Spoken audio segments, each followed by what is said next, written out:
ဗန်ဝန်နိုင်ရီတာယာကချန်ပီယံခပတ်ကိုလဲပြောင်းရယူသွားမယ်လို့ဟော့ကင်းထုတ်လိုက်တဲ့ Brandon Wright ပဲ။ရေသာမင်းမင်္ဂလာပါခင်ဗျာ။အခုဆို UFC Flyweight တန်းမှာမြန်မာပြည်ဝါချန်ပီယံကျိုးလျှော့ပဲနဲ့ဂျပန်ကျန်ဝင်တက်ရှို့တာတို့နဲ့ချန်ပီယံခပတ်ကိုစိန်ခေါ်ထိုးတက်သွားတော့မယ့်ပွဲကအနီးတစ်ထက်အနီးကပ်လာခဲ့ပြီဖြစ်ပါတယ်။ဒီပွဲနဲ့ပတ်သက်ပြီးဗန်ဝန်ရှုံးနေထားခဲ့ Brandon Wright ကတာယာဘက်ကနေရက်တီပြီးတာယာချန်ပီယံအသစ်ဖြစ်လာလိမ့်မယ်လို့ဟော့ကင်းထုတ်လိုက်တာကပွဲကိုပိုပြီးအရှိန်တက်စေပါတယ်။ဒီဆို Ryman ဘာကြောင့်တာယာဘက်ကနေအားပေးနေရလဲဆိုတာကိုကြည့်အောင် Ryman 2025ခုနှစ်တုန်းကဗန်နဲ့ထိုးတက်ခဲ့ပြီးအမတ်နဲ့ရှုံးနေခဲ့သူပါအဲဒီပွဲဟာ2025ခုနှစ်ကောင်းဆုံးပွဲစဉ် Fire Day ရစုပေါ်ရခဲ့တာပါအခုတာယာကဗန်နဲ့ခပတ်လို့ဝယ်မထိုးခင်မှာ Ryman နဲ့အတူတူလေးချင်းနေတယ်ဆိုတာကရန်သူမိတ်ဆွေငါမိတ်ဆွေဆိုတဲ့သဘောမျိုးဖြစ်နေပါတယ် Ryman ကသူကိုယ်တိုင်ဖန်ရဲ့အတီးတန်ကိုတည်ထားလို့အခုတာယာနဲ့အနီးကပ်လေးခြေပေးနေတာကြောင့်တာယာရဲ့တိုးတက်မှုကိုမြင်ပြီးဒီလိုဟော့ကိတ်ထွက်လိုက်တာဖြစ်နိုင်ပါတယ်ဖန်ချန်ပီယံဖြစ်လာဖို့ကတကယ်ကိုရုပ်ရှင်ဆန်ပါတယ်အလန်ဆနာဘန်နူဂျာနဲ့ပွဲမှာဘန်နူဂျာကစက္ကန့်30တောင်မပြည့်ခင်မှာဒဏ်ရာရသွားလို့ဖန်ကတီကူနဲ့နိုင်ပြီးချန်ပီယံဖြစ်လာခဲ့တာပါလူတို့ကဗန်ကန်အောလိုချန်ပီယံဖြစ်လာပါလို့ဝေဖန်ကြပါတယ်ဒါပေမဲ့မမေ့ပါနဲ့သူက Ryman လို့ထေတဲ့ကစားပါကိုအပြည့်အသက်နိုင်ပြီးမှဒီခွင့်ရေးကိုရခဲ့တာပါ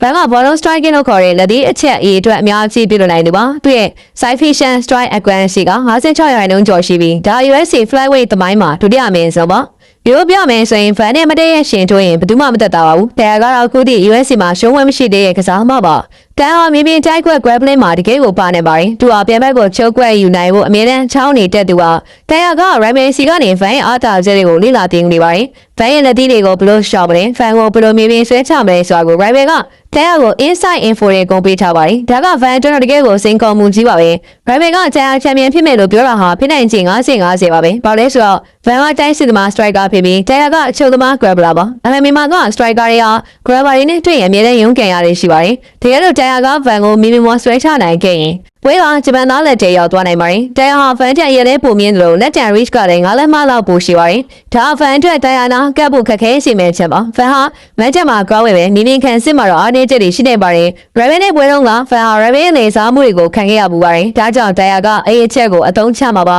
။ Raven ဘလောက်ပဲ Hong Kong ထုတ်တော့ဖန်မှာလည်းနိုင်ခွင့်တွေများကြီးရှိပါတယ်။ဖန်တဲ့ fearless လို့လည်းပေးထားရလောက်အောင်ဘယ်သူမှမကြောက်ပါဘူး။တွားရုံမှာပြည်သားဖြစ်ပြီးရေရန်ကောက်ပါတယ်။ဖန်ရဲ့ကာရီယိုက flyweight တန်းမှာထိတက်ပါဝဲချိန်ကချီပြီးသွားတဲ့အထိကြာသွားရင်ဖန်ရဲ့ရှင်ကမကြပဲတရားကနေပြင်ပန်းလာနိုင်ပါတယ်နောက်ပြီးတရားအနေနဲ့မိမိပြေးချဖို့ကြိုးစားရင်ဖန်ရဲ့ upper cut ချက်နဲ့မှောက်သွားနိုင်တာကိုလည်းမေ့ထားလို့မရပါဘူးအထောက်အပံ့ပြောမယ်ဆိုရင် Ryman Hockey ဟာတရားနီးစနစ်ပေါ်ချိန်ခန့်တာပြောတာဖြစ်ပါတယ်ဒါပေမဲ့ US မှာကနီးစနစ်တွေမကပဲကန်နဲ့ဆွဲကလည်းအရေးကြီးပါတယ်ဒါပေမဲ့ Evela စနေနေ့မှာ Van နဲ့ Ryman Hockey ကိုမာယွန်ကြောင်တက်တည်ပြပြီးခွဲကိုဆက်ထိန်နိုင်မလားဒါမှမဟုတ်တရားကပဲ Ryman ရဲ့လက်ညှိုးမှုနဲ့ချန်ပီယံတစ်ဖြစ်လာမလားဆိုတာကတော့ဒီကွာလုံးကစောင့်ကြည့်ရမယ့်တိုက်ပွဲကြီးပါပဲကျွန်တော်မြင်ရတော့ Van နဲ့တရားရဲ့ wrestling ကိုသာဖျက်တောက်နိုင်ခဲ့ရင်မတက်မှာတရားကိုလည်းထိုးပြီးခပတ်ကာကွယ်သွားနိုင်ကြညာပါတယ်Ryman Hockey ကတရားအတွက်ခွာပြည့်စင်လို့ fan တော်လေးပိုပြီးကြိုးစားခြင်းစိတ်ဖြစ်စင်ပါပါဒီကိုတော့ရောဘယ်လိုမြင်ကြလဲပြောပြခဲ့ကြပါဦးအဆုံးလေးတ िश ူပေးခဲ့ကြတဲ့အတွက်အားလုံးကိုကျေးဇူးတူဝဲတင်ရှိပါရခင်ဗျာ